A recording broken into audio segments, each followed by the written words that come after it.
ఈరోజు ఖైమేనీని చంపేసి, తర్వాత సుప్రీం లీడర్‌ని చంపేసి, ఇరానియన్ ప్రజల్లో దేశభక్తిని రగిలించాడు ట్రంప్. ఇరానియన్ రిపబ్లికన్ గార్డ్స్ ఒక్కొక్కళ్ళు ఆత్మాహుతి దళంగా తయారైపోయి ఉన్నారు.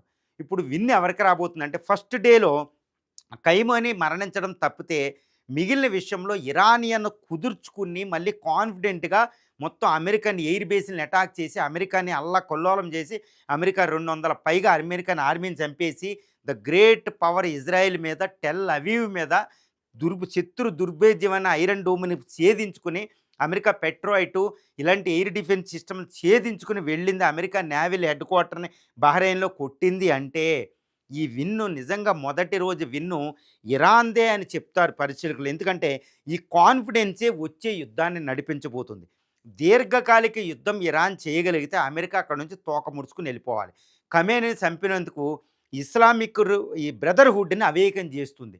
పర్షియన్ దేశం నుంచి దేశభక్తిని ఇరాన్ రగిలిస్తుంది. కాబట్టి కాన్ఫిడెన్స్ ఎవరి పక్షాన ఉందంటే ఇరాన్ పక్షాన ఉంది. కానీ అమెరికా పక్షాన అమెరికా ప్రజలు ట్రంప్‌కి సపోర్ట్ చేయడం లేదు. ఇజ్రాయెల్ ప్రజలు బెంజమిన్ నెతన్యాహుకి అంతగా సపోర్ట్ లేదు. వీళ్ళిద్దరూ కొయిలేషన్ గవర్నమెంట్ నడిపినట్టు నడుపుతున్నారక్కడ. కాబట్టి ఇప్పటి వరకు ఇరాన్ ఖైమేనీకి ఎవరు సహకరించలే.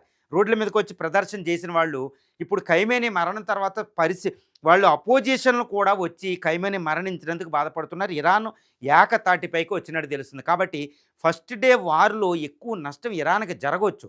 కానీ బలాలు అతి బలహీనమైన రాజ్యం అంత అటాక్ చేసిందంటే first day war is the Iran పక్షమే అనైతే చెప్పగలుగుతాం.